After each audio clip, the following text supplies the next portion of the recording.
तो दोस्तों इस वीडियो में आपको मैं बायोकेमिस्ट्री में कौन कौन से ऐसे टेस्ट होते हैं, उनके नाम क्या है, वो कब किया जाता है, यानी क्यों किया जाता है, इन सब के बारे में पूरा फुल डिटेल बताने वाला हूँ। वीडियो को पूरा देखना, वीडियो को स्किप करोगे फिर कुछ समझ में नहीं आएगा। और सारे टेस्ट लगभग लगभग मैंने कवर कर लिया है। तो उसके पहले अगर चैनल पे पहली बार आए हो तो चैनल को सब्सक्राइब करके बेल आइकन को ऑन कर देना। साथ ही साथ मुझे इंस्टाग्राम में फॉलो कर लेना, उसका डिस्क्रिप्शन में, वीडियो का डिस्क्रिप्शन में लिंक आपको मिल जाएगा। तो बात करते हैं हम बायोकेमिस्ट्री टेस्ट के बारे में। तो दोस्तों उसमें जो सबसे पहले टेस्ट आता होता है डायबिटिक टेस्ट। अब डायबिटिक टेस्ट में कौन कौन से टेस्ट आते हैं, तो उसमें जो सबसे पहला आता होता है ब्लड शुगर। अब ब्लड शुगर दोस्तों तीन तरह का होता है। एक होता है फास्टिंग शुगर, दूसरा होता है पीपी यानी कि पोस्ट प्रेंडल शुगर, तीसरा होता है रैंडम शुगर। अब बात करते हैं फास्टिंग शुगर के बारे में। दोस्तों फास्टिंग शुगर मतलब कि 10 से 12 घंटे अगर आप बिना खाए पिए ब्लड सैंपल दे के चेक कराते हो तो उसको बोला जाता है फास्टिंग शुगर। पीपी के लिए दोस्तों खाना खाने के 2 घंटे के बाद अगर आप ब्लड सैंपल देते हो शुगर जांच के लिए, नहीं खाना खाए उसके 2 घंटे बाद, तो उसको बोला जाता है पीपी यानी कि पोस्ट प्रेंडल शुगर। तीसरा आता है रैंडम शुगर, यानी कि आप कभी भी जब आपको लगे तब सैंपल देके आपने शुगर का जांच करा लिया, उसको बोलते हैं हम रैंडम ब्लड शुगर। फिर जो डायबिटिक टेस्ट आता है दोस्तों वो होता है HbA1c टेस्ट। इसमें दो तरह से किया जाता है दोस्तों। HbA1c एक पहला तो या तो 3 महीने के बाद किया जाता है और दूसरा 6 महीने के बाद किया जाता है। और ये जो टेस्ट होता है इससे हमें हमारा जो डायबिटिक है उसको हम कैसे कंट्रोल कर रहे हैं उसके रेशियो को बताता है कि हमारा जो मेडिसिन चालू है, जो हमारा डाइट चालू है, जो हमारा जीवन गति चालू है, हम किस तरह से उसको कम करने की कोशिश कर रहे हैं या कंट्रोल कर रहे हैं। फिर आता है दोस्तों HbA1c के बाद आता है OGCT यानी कि ओरल ग्लूकोज टॉलरेंस टेस्ट। उसके बाद नेक्स्ट आता है GCT यानी कि ग्लूकोज चैलेंजिंग टेस्ट। ये सब के सब बायोकेमिस्ट्री में किया जाता है, लेकिन ये शुगर से रिलेटेड सारे टेस्ट तो ये शुगर के अंदर सब आते हैं और शुगर के लिए हमें जांच किया जाता है। उसके बाद आता है दोस्तों RFT यानी कि रीनल फंक्शन टेस्ट, जिसको हम KFT यानी कि किडनी फंक्शन टेस्ट करते हैं। ये जो टेस्ट होता है वो किडनी के लिए किया जाता है, यानी किडनी की प्रॉब्लम अगर किसी पेशेंट को तो उसके लिए टेस्ट परफॉर्म किया जाता है, जिसमें हम टेस्ट करते हैं क्रेटिनिन टेस्ट करते हैं, यूरिया टेस्ट करते हैं, GFR टेस्ट करते हैं और 24 आवर्स क्रेटिनिन क्लियरेंस टेस्ट करते हैं, यूरिन प्रोटीन और यूरिन एल्बुमिन किया जाता है ये किडनी के लिए। और दोस्तों जो GFR होता है, GFR से हमें ये पता चलता है कि जो हमारी किडनी की स्थिति है वो कितने ब्लड पर मिनट में फिल्टर कर रहा है, यानी किडनी हमारी कितनी ख़राब हो चुकी है, कितना अच्छा है। ये जो GFR है ये बताता है, यानी किडनी की स्थिति को क्लियर करता है। तो ये सारे के सारे जितने भी टेस्ट आते हैं सब बायोकेमिस्ट्री के अंदर हैं और किडनी के लिए टेस्ट किया जाता है। तो याद रखना ये सारे टेस्ट किडनी के लिए ही किया जाता है।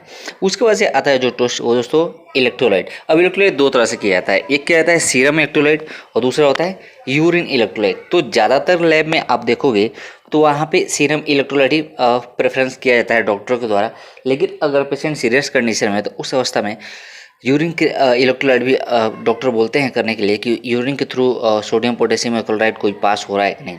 बात करेंगे इलेक्ट्रोलाइट के अंदर क्या क्या प्रोसेस होता है, तो उसमें आता है सोडियम, उसके बाद से पोटेशियम, फिर क्लोराइड और बायोकार्बोनेट। यानी कि जब हम इलेक्ट्रोलाइट परफॉर्म करते हैं, इलेक्ट्रोलाइट हम टेस्ट करते हैं तो उसके अंदर इन सब चीज़ों की जांच किया जाता है, यानी कि सोडियम, पोटेशियम, क्लोराइड और बायोकार्बोनेट। तो मोस्टली रूप में ये किडनी से रिलेटेड ही टेस्ट होता है, यानी कि अगर किडनी का टेस्ट कराते हैं तो बहुत सारे डॉक्टर जो भी डॉक्टर होते हैं वो किडनी के साथ साथ इस टेस्ट को भी प्रेफरेंस करते हैं हमें करने के लिए। उसके बाद बात करते हैं हम LFT यानी कि लीवर फंक्शन टेस्ट।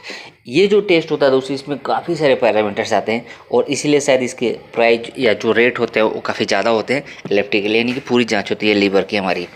जहाँ तक हम बात करेंगे उसमें टेस्ट के लिए, तो उसमें टेस्ट होता है total bilirubin, direct bilirubin, indirect bilirubin, उसके बाद SGP यानी कि LT, SGOT यानी कि AST, GGT, उसके बाद से AG ratio, urine protein, urine albumin, alkaline phosphate, total protein, albumin और ग्लोबुलिन। दोस्तों ये जितने सारे टेस्ट ना ये सब परफॉर्म किया जाता है लीवर के लिए, यानी कि हमारे लीवर में कौन कौन सी प्रॉब्लम है, लीवर की स्थिति क्या है, जिसमें जो बिलिरुबिन का जो टेस्ट होता है उससे पता चलता है पेशेंट को जॉन्डिस वगैरह हुआ है कि नहीं है। HGOT और HOPT से पता चलता है पेशेंट को कौन से टाइप का लीवर डिसीज हो चुका है, यानी कि उसके लीवर में क्या प्रॉब्लम है क्या नहीं। इसके बारे में वीडियो मेरे चैनल पर है, अब उसको जाकर देख सकते हो।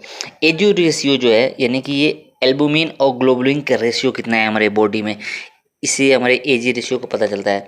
यूरिन प्रोटीन और यूरिन एल्बुमिन मतलब ये होता है कि जब हमारा किडनी ठीक से फिल्टर नहीं करती है या हमारे बॉडी में अगर ज़रूरत से ज़्यादा अगर प्रोटीन या एल्बुमिन बनता है तो वह यूरिन के द्वारा पास होता है।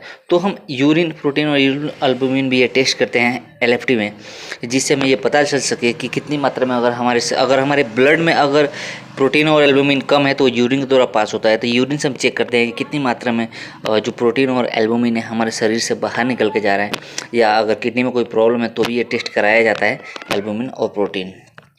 फिर जो नेक्स्ट टेस्ट आता है दोस्तों, ये आता है लिपिड प्रोफाइल, यानी कि कोलेस्ट्रॉल का टेस्ट होता है। हमारे शरीर में कितने कोलेस्ट्रॉल है वो सब जांच किया जाता है, जिसके अंदर आता है हमारे पास टोटल कोलेस्ट्रॉल, उसके बाद टोटल कोलेस्ट्रॉल किया जाता है, फिर ट्राइग्लिसराइड किया जाता है जो कि एक फैट यानी कि वसा होता है, फिर एचडीएल जो कि एक गुड कोलेस्ट्रॉल माना जाता है हमारे शरीर के लिए, और एलडीएल यानी कि ये बैड कोलेस्ट्रॉल माना जाता है। तो अगर आपके शरीर में दोस्तों अगर एचडीएल की मात्रा अगर ज़्यादा है तो आप स्वस्थ महसूस करोगे। एलडीएल नहीं बढ़ना चाहिए, क्योंकि जब कोई भी अगर एलडीएल बढ़ता है तो फिर ज़्यादा प्रॉब्लम हो जाती है, खासकर हार्ट के पेशेंट के लिए। तो अगर किसी पेशेंट को अगर हार्ट का दिक्कत हो तो उसके लिए भी लिपिड प्रोफाइल डॉक्टर प्रेफरेंस करते हैं। फिर आता है कार्डियक मार्कर, यानी कि दोस्तों अगर किसी को हार्ट का प्रॉब्लम है, किसी को चेस्ट में पेन वगैरह हो रहा है तो उस कंडीशन में कार्डियक मार्कर में ये सब टेस्ट किया जाता है, जैसे कि CKMB, सीकेनैक, ट्रोपोनिन आई और टी होता है, इसमें LDH होता है, HSCRP होता है, मायोग्लोबुलिन होता है। ये सब के सब कार्डियक यानी कि हार्ट से रिलेटेड जो भी बीमारियाँ होती है उन सब के लिए ये डॉक्टर प्रेफरेंस करता है। अगर किसी पेशेंट को पहले से हुआ है या किसी को अगर चेस्ट में प्रॉब्लम हो रही है या सांस लेने में अगर दिक्कत भी हो रही है कुछ कंडीशन में, तो उस टाइम भी ये कार्डियक मार्कर के अंदर बायोकेमिस्ट्री से रिलेटेड ये टेस्ट है और इस टेस्ट को परफॉर्म किया जाता है। उसके बाद कुछ मिनरल टेस्ट होते हैं जो कि किया जाता है, जैसे कैल्शियम, मैग्नीशियम, आयरन, फेरेटिन, ये कुछ मिनरल्स टेस्ट है जिसको भी बायोकेमिस्ट्री के अंदर प्रोसेस किया जाता है कि हमारे शरीर में कैल्शियम कितना है, यानी कैल्शियम जो कि हमारे हड्डी के लिए सबसे ज़्यादा इंपॉर्टेंट होता है। कैल्शियम को जैसे हमारी हड्डी मजबूत होती है तो ये सब जाँच किया जाता है। जैसे मैग्नीशियम हो गया या आयरन हो गया, शरीर में आयरन की मात्रा कितनी है, इन सब की जांच किया जाता है और ये सब के सब बायोकेमिस्ट्री के अंदर आते हैं, यानी कि मिनरल्स प्रोफाइल में मिनरल्स अगर डॉक्टर बोलता है तो सब किया जाता है। फिर आता है कुछ विटामिन के भी टेस्ट होते हैं जो कि बायोकेमिस्ट्री के अंदर ही आते हैं कि हमारे शरीर में कौन कौन सी विटामिन है। विटामिन में बहुत सारे टेस्ट आते हैं, लेकिन यहाँ पर मैं कुछ टेस्ट के आपके नाम बता दे रहा हूँ जो कि आपके लिए जानना जरूरी है। जैसे कि विटामिन ए होता है, विटामिन B6 होता है, विटामिन B9 होता है, विटामिन B12 होता है जो कि ज़्यादा लोगों को B12 किया जाता है, विटामिन C होता है, विटामिन D3 जो कि B12 और D3 ये मोस्टली ज़्यादातर लोगों को जो सिटी में लोग रहते हैं उनको कराया जाता है। विटामिन E होता है, विटामिन K और फोलिक एसिड। फोलिक एसिड दोस्तों ये होता है कि जिससे कि हमारे शरीर में कितनी खून है, कितना खून बन रहा है, शरीर को मजबूती मिल रही है कि नहीं, इसके लिए फोलिक एसिड का भी टेस्ट किया जाता है। और जो B12 और जो D3 ये कॉमन बेसिस पे ज़्यादातर लोगों को किया जाता है, खासकर सिटी के लोगों को। D3 को तो पता है कि सूर्य की किरणों से हमको विटामिन D मिल जाता है, लेकिन जो सिटी में लोग रहते हैं जिनको AC के अंदर काम कर रहे हैं उनके लिए D3 ज़्यादा इंपॉर्टेंट होता है, तो वो टेस्ट कराते रहते हैं और चार्जेस भी इसके बहुत ज़्यादा है। फिर आता है ट्यूमर मार्कर, यानी कि कैंसर और से रिलेटेड जितने भी टेस्ट होते हैं, जैसे कि CEA, HCG और CA125, CA99.9 या PS है, ये सब के सब हमारे कैंसर से रिलेटेड है और जो कि बायोकेमिस्ट्री के अंदर आता है। तो ये सब बड़े बड़े स्पेशल लैब में प्रोसेस किया जाता है।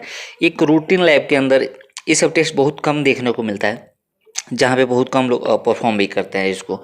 फिर आता है हार्मोनल टेस्ट। हार्मोनल के अंदर दोस्तों आपको TFT टेस्ट हो जाएगा। TFT के अंदर ये 3 पैरामीटर आते हैं, T3, T4 और TSH, ये तीनों हार्मोनल के अंदर आता है। फिर FSH, LH, prolactin, testosterone, progesterone और एस्ट्रोडाइल, ये सब के सब हार्मोनल टेस्ट होता है, लेकिन ज़्यादातर लोग TFT का टेस्ट कराते हैं जिसमें T3, T4, TSH ये कॉमन बेस पे ज़्यादातर लोगों का यही कराया जाता है, जिसमें TSH सबसे ज़्यादा इंपॉर्टेंट होता है, TSH का वैल्यू।